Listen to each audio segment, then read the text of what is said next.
جی हाँ, आपने सैयदना अबू बकर और सैयदा फ़ातिमा के दरमियान जो तनाज़ा है, उसके बारे में आप मुझसे पूछना चाहती हैं, क्योंकि आपने किसी शिया बहन का स्टेटस देखा था।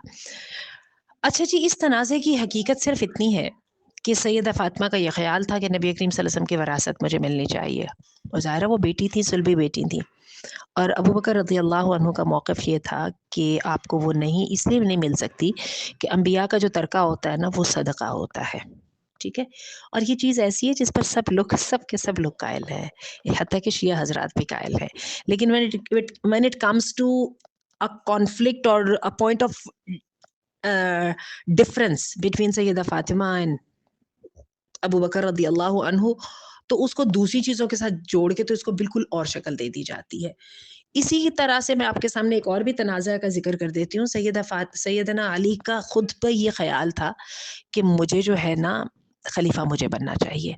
यही वजह है सैयदना अली और उनकी जो फैमिली थी, उन लोगों ने बैत को लेट कर दिया था। अच्छा, ये ख़्याल उनका रहा, और ऐसा नहीं है कि वो अपने ख़्याल में गलत थे, और ये सिर्फ़ ख़्याल सैयदना अली का नहीं था, खलीफ़ा अव्वल होने के बारे में, अपने हक़ के होने का। ये ख़्याल बहुत सारे सहाबा का था।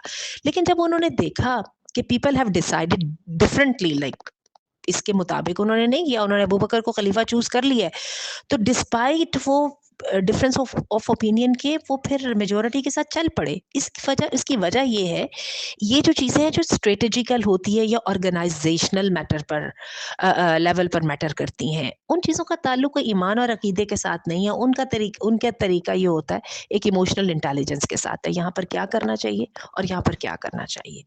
ये यानी इनके बारे में कोई आप टेक्निकली ये नहीं कह सकते कि ये चीज़ सही है, ये गलत है, ये ऐसा है, ये हराम है, ये हलाल है। नहीं, नहीं, नहीं, नहीं। ठीक है?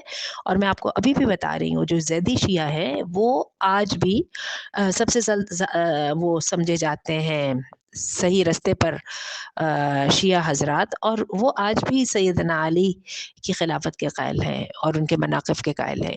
और ये बात सिर्फ़ हम में नहीं, ये सिर्फ़ उनमें आज नहीं है। इमाम इब्न कसीर हो गए, बहुत सारे, इतने ढेर सारे लोग आपको जो है कुरून ऊला में जो सल्फ़ सालिहीन थे, उसमें से आपको इतने ढेर सारे लोग मिलेंगे ना, जो कि शिया थे। लेकिन उस वक़्त शिया का मतलब सिर्फ़ इतना ही काफ़ी था कि वो सैयदना अली की फ़ज़ीलत के और उनके खिलाफत के हक़ के कायल थे।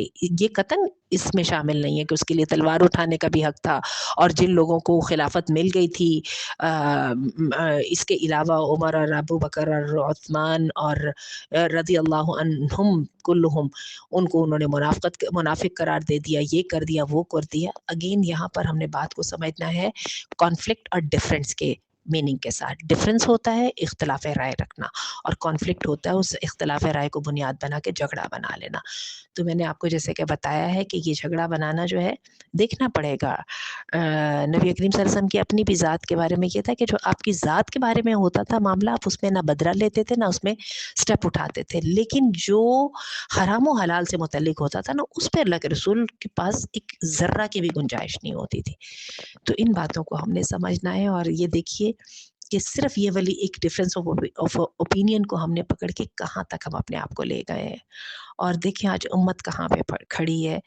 आप ये देखिए कि फ़लस्तीनियों के साथ इतना बड़ा जो काम हो गया, उसके अंदर उम्मत की यही डिवाइड सामने आ रही है, और फिर सीरिया के अंदर जो उसके बाद ये कट ऑफ की गई है, हमास की और हिज़्बुल्लाह की जो सप्लाई लाइन है, इसके पीछे भी यही चीज़ है। तो अल्लाह का वास्ता है, अल्लाह से डर जाइए सब लोग।